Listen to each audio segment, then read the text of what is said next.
What's going on? Tony here from LearnAutoBodyAndPaint.com, and I got a quick little presentation for you here today. We're going to be talking about 2K urethane primer, epoxy primer, or polyester filler primer for your classic car build. And this doesn't just necessarily mean classic cars. It could be any kind of cars, but most of the times when people are doing a ground up restoration working on a classic, this is a pretty big question for them. So we're going to go ahead and cover it. So a member sent in some pictures of his classic Ford Ranchero here. I'm not sure what year it was. I couldn't find the email where he had the year. Maybe you watching this video, you'll know. But I'm assuming it's a 60 something based on some of the body lines here. 60, I'm not sure exactly, but anyway, this is the car we're working with. It's actually a 61. Never mind, it's a 61. It's actually here in my text. So here's the story. Hey Tony, I enjoyed today's live stream. Unfortunately, I got called away when you were answering my question about polyester primer versus a urethane primer. So I did answer this question on the live stream, but he stepped away. So we're going to go ahead and make a little presentation for him on this. So here's a 61 Ranchero. See photos. Was originally sprayed with a primer by Napa Auto Parts and blocked down to 140 grit paper, which is very extreme in my opinion. Now we don't know what kind of primer he put in this thing, but let's just go from here. The car sat for about a year in that state. My plan is to cover that primer with an epoxy primer as a sealer, then spray the car with another polyester or urethane primer, then block it down to 600 before I spray base and clear coat. So I've heard that urethane primer shrinks and causes swelling, which reveals sand scratches. Please give me your inputs on this. So to answer that question, yes, urethane primer does shrink. Everything shrinks until it cures. Okay, some primers will cure quicker. Some primers will cure it take a little bit longer. So to ensure that you're over the shrinkage period, I would wait at least a week in hot weather, and then you're fine. Okay, even if you're using a regular basic urethane primer, the shrinkage will stop after about a week of curing. Okay, so the problems happen basically when people are rushing a job, they're getting jobs in and out. Sometimes the urethane glaze putty is what shrinks underneath the primer. Okay, or the primer could shrink as well. But a lot of the old school products like lacquer primer, lacquer glaze putty, that stuff was even worse. Because a week after your paint job looking all great, a week later you'd see scratches in your body, in your paint job, and some of that would at times would be able to be buffed out, sometimes not. Okay, and it all depends. So let's just look at your pictures here. So beautiful car. It looks like you got some guide coat on it. It looks great. Okay. Now let's talk about a product that I talked about before in other videos that I made. Feather Fill G2. So if you sanded this thing with 140 grit, you said you sanded it with. I don't know if you put. If this is before you put the guide coat or you put guide coat on after. I'm not sure what stage this is right here. But it looks like if you are going to put more primer on top of this, especially like a polyester filler primer, to go over it one last time, I would actually take this down with about 150. Okay, sand it down with a 150 to a 220 in that range. Okay. And then you can use a product called Feather Fill G2 Polyester Filler Primer. Very, very, very thick stuff. Okay, I'm going to go over some of the pros and cons and what it does. Okay, so it's great for classic car builds or major body filler work that needs a thick filler foundation to fill and get a straight body. Can you go without it?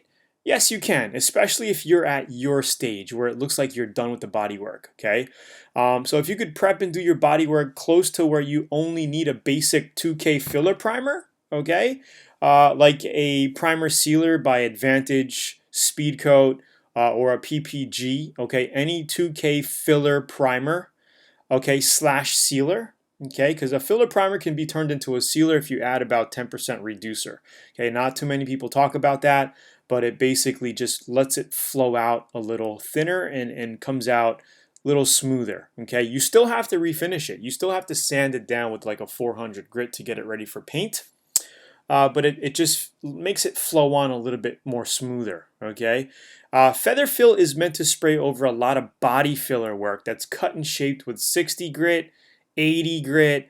I don't like to fill over those grits if using feather fill. I like to go at least over like a 150 grit. Okay, because 60 to 80 grits really gougy. You know, it's very sand scratchy, very rough. I just don't see what the point of going over, having a filler fill up those sand scratches. I would rather go down to a 150 minimal as my guideline, and then go over with a filler primer. Okay, if you're using a regular filler primer, I would actually go down to more like a 220. Okay, if you're using a 2K filler primer, but feather fill, easy, no problem. You can go over 150 grit. Okay, can you spray this stuff over epoxy primer? Yes, you can, but the epoxy primer should be cured and dried at least 10 days in hot weather. All right, so that's pretty much it. Okay, the same goes with a 2K filler primer. You can spray this over your current project. Okay, what we're working with this, because it looks like it's been sitting, it's been dried for a while. So you can take this down to a 150 if you want. Okay, spray this stuff on it. And the pros is it's very thick. You can cover a 60 grit, even a 40 grit. But again, I would sand to at least 150. I put 80 here, but actually I would even go down a little bit more, 150. Okay. Cons, it's very thick. It'll dry very, very hard. And it's not easy to sand. Okay, it's going to clog your sandpaper. You're going to go through a lot of sandpaper cutting this down. And it's recommended to cut this stuff with 150 to 180 grit sandpaper just to get it smooth, and then you'd want to finish with a 400 grit, wet or dry, it depends, but you're going to want to make sure that it's smooth, okay, before painting over this stuff, because you can paint directly over this if you want to. Okay, pricing's about 70 to 80 bucks a gallon depending on where you get it from, and it's recommended to use a 2.0 tip size to spray with. Okay, a 2.0 tip kit, or at least a minimal of 1.8. Okay, this is thick stuff. If you feel like it's coming out dry, then I would add a little bit of reducer. You could use any kind of base coat reducer with this stuff.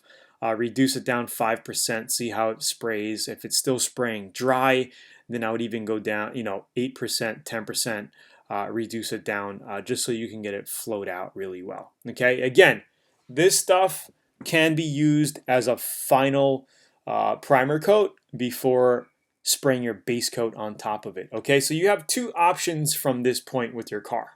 Okay, you could sand this down with 150 grit and then put this on it, feather fill, and then sand this down, get it down all the way to 400 grit smooth. Or you can sand this down, okay, with 150, 280 grit, or 220, 280 in that area, okay? There's no rocket science. It's whatever paper you have on hand, okay? But we want to make sure that the final grit is 400 grit before you paint, okay?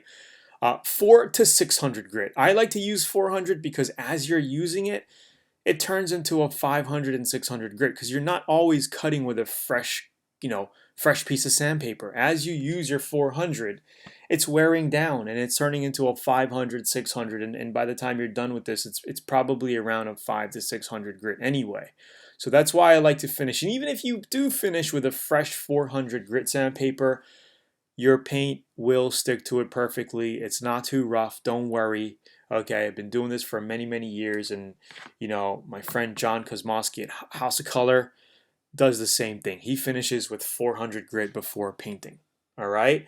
Again, you could go with the feather fill G2 route, or you could spray with a thick 2K filler primer over this stuff. Okay, a urethane filler primer. You could go right over this, even if you cut it down to a 150 grit before that. 150, 220, 280, 240. Okay, in that area, have it sanded down flat as possible. Okay, put your 2K urethane on top of it if you want to recover everything. It looks like you're pretty done anyway. I would do that instead of going with the feather fill. Okay, and then block it down 400 grit. You can guide code it like you do here, okay? Block it down. If you have any imperfections at that point, I would fill it with a polyester glaze putty, which is mixed with a little, with a little hardener. Fill that, block it, give it another coat of your little 2K primer in those spots, block it down 400, and you're ready for paint. Okay, so hopefully this answers your question. You could go either way. You can use this stuff, or you can just go with a regular 2K filler primer. Okay, and just make sure before you paint, let the whole project sit for about a week. Okay, I would do your primer, let it sit for a week, then cut it down, then sand it, get it ready for paint, and you should be 100% fine. All right, that's pretty much it. So you guys watching this video, you guys are looking for awesome spray guns, do check out the Atom X spray gun. These are amazing spray guns, super high quality. They give you high atomization, hence the word atom. Great finishes. The Atom X27 is the best seller at Atom. And you can buy these guns on Amazon, eBay, or even Zula.com. Great, fantastic guns, and they all come with a universal spray gun ultra lighting system called the Gun Bud, which makes painting a lot easier, even in the dark. I've actually spray painted a complete car in the dark, in a dark garage with this, and the thing didn't cut out. It lasted. I had bright light the entire time, and it works amazing. So definitely check it out. It'll give you better color matching. It'll help you avoid those nasty paint runs, because you could actually see what you're doing.